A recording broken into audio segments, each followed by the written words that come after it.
మూసీ బాధితులకు అండగా భారతీయ జనతా పార్టీ గత కొద్ది రోజులుగా అనేక కార్యక్రమాలను చేపడుతూ వస్తుంది. ఇక తాజాగా మూసీ పరివాహక ప్రాంతాల్లో నివాసం ఉండి ఎవరైతే ఇల్లు కోల్పోతారో అని చెప్పి భయభ్రాంతులకు గురవుతున్నారో వారందరికీ కూడా భరోసా ఇచ్చేందుకు ఇప్పటికే భారతీయ జనతా పార్టీ మూసీ నిద్ర అనే కార్యక్రమాన్ని అయితే చేపట్టింది. అందులో భాగంగా ప్రస్తుతం మనం మల్కాజ్గిరి లోక్సభ పరిధిలోని ఫణిగిరి కాలనీలో ఉన్నాం. ప్రస్తుతం మనతో మల్కాజ్గిరి ఎంపీ ఈటెల రాజేందర్ ఉన్నారు. అసలు ఏంటి మూసీ ప్రక్షాళన మూసీ పునరుజ్జీవం అనే పేరుతో కాంగ్రెస్ ప్రభుత్వం ఎందుకు మొండి వైఖరిగా వెళ్తుంది, ఈ పేద ప్రజల ఆవేదనలు ఎందుకు పట్టించుకోవట్లేదు, ఇలాంటి విషయాలన్నీ సార్ని అడిగి తెలుసుకుందాం.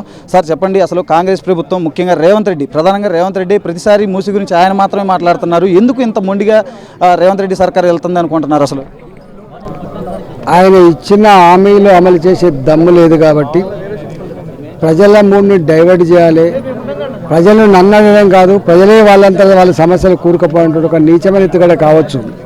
కానీ ఆయన మాటలు చూస్తూ ఉంటే తెలంగాణ ప్రజలు నవ్వుకుంటున్నారు. పూటకొక మాట మాట్లాడుతున్నాడు.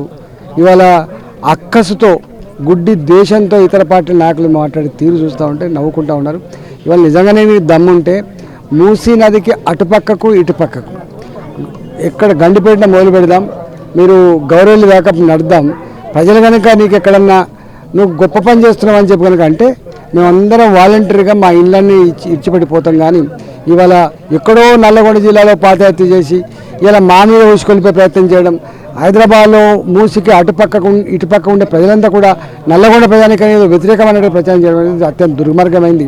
ఇది మంచి సాంప్రదాయం కాదు. రేవంత్ రెడ్డి ఇప్పటికైనా జ్ఞానోదయం కలిగి భూమి మీదకి వచ్చి ప్రజల ఇళ్లను కూలగొట్టే, ప్రజల జీవితాల్లో మట్టి కొట్టేటువంటి నీచమైన నికృష్టమైన పనికి ఆపమని చెప్పి కోరుతున్నాను. సార్, అయితే బీజేపీ పాలిత ప్రాంతాల్లో ముఖ్యంగా చూసుకుంటే అటు సబర్మతి నది ఒడ్డున కానీ లేదంటే గంగా నది ఒడ్డున కానీ అవి ప్రక్షాళన చేశారు బీజేపీ రాష్ట్రాల్లో. మరి ఇప్పుడు ఇక్కడ మనం తెలంగాణలో మూసీ నది చేయొద్దా అని చెప్పి కూడా ప్రశ్నిస్తున్నారు. ఇప్పుడు ఆయన మాటలు చూస్తుంటే ఎంత వెకిలి మాటలుగా ఉన్నాయో అర్థం కావాలి. ఒకసారేమో మాకు ఇంకా డిపిఆర్ఏ తయారు కాలేదు, మాకు ఇంకా ప్రోగ్రామే లేదు, మేము ఎంత ఖర్చు పెడతామో తెలియదు అని చెప్తూనే ఇంకొక వైపు ఇదే కాలనీలో మేము వచ్చినాడు మేము 9 నెలల గర్భవతులమయ్యా, మేము డెలివరీ ఇంకా 3 రోజులే ఉందని చెప్తే నిర్దాక్షిణ్యంగా బయటికి నెట్టి నువ్వు పోకపోతే ఇలానే నిన్ను ఇల్లు కొడతామని చెప్పి బెదిరించినంటే నేను వచ్చినాడు 100 మంది ప్రభుత్వ అధికారులు వాళ్ళకు తోడుగా వాళ్ళకు అండగా 100 మంది పోలీసులు వచ్చి ఇలా డిపిఆర్ తయారు కాంది, ప్లాన్ ఏందో తెలియంది, ఎంత ఖర్చు అయిందో నీకు అర్థం కాంది, ఎట్లా కూడగొడతావండి నువ్వు అంటే నీ అంతా ప్రజల నుంచి వెళ్ళి ఒత్తిడి వచ్చిన తర్వాత, ప్రజల శాపనార్థాలు వచ్చిన తర్వాత ఇక తోక ముడిచి నువ్వు ఇలా ఈ పిచ్చి మాటలు మాట్లాడుతున్నావు. కానీ నీకు ఒక ఎజెండా ఉన్నది. నీ ఎజెండా ఏమి ఎజెండా? ఇక్కడ మూసీకి ఇటుపక్కకి ఇళ్ళన్నీ కొలగొట్టి, ఈ భూములన్నీ కొల్లగొట్టి ఇవాళ చూస్తున్నాం కదా. ఇవాళ ఇక్కడ చూసినాం 30,000 ఎకరాలలో ఒక గొప్ప సిటీ నిర్మాణం చేస్తారట. బంగ్లాని ఫోటోలు కొట్టి ఇచ్చిండు. ఏదో అమెరికాలో తెచ్చిండు ఆ ఫోటోలు, లేకపోతే ఎక్కడ తెచ్చిండు. అంటే ఇక్కడ కూడా గట్లాడి పనిచేసే ప్రయత్నం చేస్తున్నారు. అందువల్ల ప్రజలందరూ కూడా తిరుగుబాటు చేస్తున్నారు. ప్రజలు మొదటగా ఈయన గొప్ప చేస్తారని చెప్పి భావించిండ్రు. కానీ ఆయన చేష్టలు చూసిన తర్వాత ఈయనకు మతిపోయినట్టుగా ఉందని చెప్పి భావిస్తాను.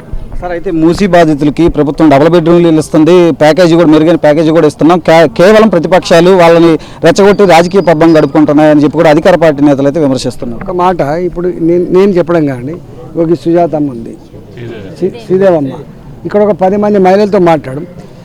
ఏ ఇంటికి ఎవరొచ్చి నీ భూమి ఎంత అని చెప్పి అడిగినరు, నీ బిల్డింగ్ ఎంత అని అడిగినరు, నీకు ఎట్లొచ్చిందని చెప్పి అడిగింది చెప్పండి.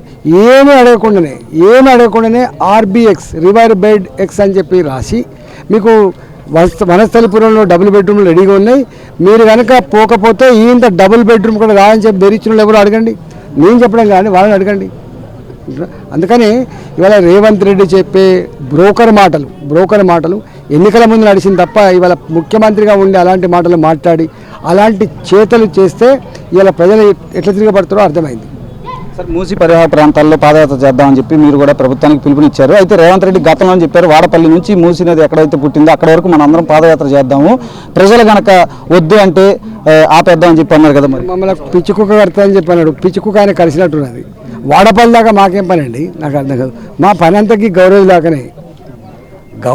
కనుక నువ్వు మురికి నీళ్ళు పారించకుండా ఉంటే గౌరవల్లి దాటిన తర్వాత మూసీ నదిలో మురికి కలిసే ప్రసక్తే లేదు.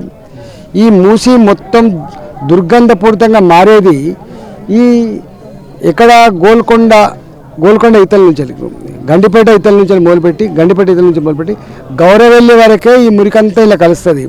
ఇవాళ జీడి మెట్ల ఐడిపి ఇట్లాంటి కంపెనీ నుంచి ఇవన్నీ రసాయన పదార్థాలు తప్ప గౌరవెల్లి దాటిన తర్వాత ఎక్కడ నీకు డ్రైనేజ్ వాటర్ లేవు, ఎక్కడ నీకు కెమికల్ ఫ్యాక్టరీలు లేవు.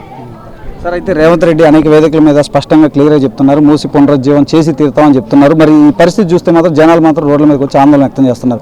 మరి ప్రభుత్వం వెనక్కి తగ్గేలా లేదు. ఏం చేయబోతున్నారు మీ పార్టీ తరఫున? కానీ మీరు లేకపోతే లగచర్లు ఏమైంది కలెక్టర్లు పోతే అధికారులు పోతే మర్యాదకు పోతారా అని చెప్పి తరుముతారు. అట్లా ప్రజల ఓపికని సహనాన్ని పరీక్షించొద్దు, ప్రజలతో పెట్టుకునే ప్రయత్నం చేయొద్దు, మంచిది కాదు. ఇంకా నీకు ఎన్ని సంవత్సరాలు ఉందండి? సంవత్సరం అయిపోయింది. లాస్ట్ ఇయర్లో అయితే ఎన్నికల ఇయరే ఉంటుంది. ఇంకా ఉంటే గింటే నీకు 2 సంవత్సరాలు 3 సంవత్సరాలు ఉంది. 2 సంవత్సరాలు 3 సంవత్సరాల కాలంలో నువ్వు జీతాలు ఇచ్చే నీకు సత్తా లేదు, నీకు పని చేసిన బిల్లు ఇచ్చే సత్తా లేదు, రిటైర్డ్ అయిన ఉద్యోగికి నువ్వు బెనిఫిట్స్ ఇచ్చే సత్తా లేదు, నువ్వు పెన్షన్లు ఇచ్చే సత్తా లేదు. నువ్వేం చేస్తావండి? నాకు అర్థం కాదు. సార్, చివరిగా చెప్పండి, తెలంగాణ ప్రభుత్వానికి సీఎం రేవంత్ రెడ్డికి ఏం చెప్తారు?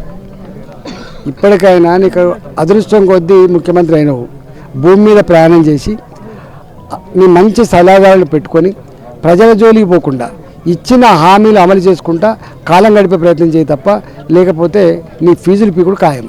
Thank you sir, thank you. ఇది ఈ మల్కాజ్గిరి ఎంపీ ఈటెల రాజేందర్ చెప్తుంది ఏంటంటే, ఖచ్చితంగా అధికార పార్టీ నేతలు ఎవరైతే విమర్శలు చేస్తున్నారో వాళ్ళంతా ఎక్కడో పాదయాత్ర చేయడం కాదు, ఇక్కడ మూసి పరివాహక ప్రాంతం, ముఖ్యంగా హైదరాబాద్లో ఉన్న ఈ పరివాహక ప్రాంతాల్లో వచ్చి ఈ అంటే ఎటువంటి గన్మెన్లు ఇట్లా లేకుండా తమతో పాటు వచ్చి పాదయాత్ర చేయాలి. అప్పుడు నిజంగా ప్రజలు వద్దు అంటే కనుక మూసి ప్రక్షాళనకు అప్పుడు మేము అడ్డుపడడం అని చెప్పి కూడా చెప్తున్న పరిస్థితి ఉంది. అలాగే ఈ ప్రజల అభిష్టానికి వ్యతిరేకంగా వెళ్తే కనుక ఖచ్చితంగా లగచర్ల ఘటన ఏదైతే రిపీట్ అయిందో అట్లాంటిదే మరొకసారి రిపీట్ అయ్యే అవకాశం ఉందని చెప్పి కూడా ఎంపీ ఈటెల రాజేందర్ హెచ్చరిస్తున్న పరిస్థితి ఉంది.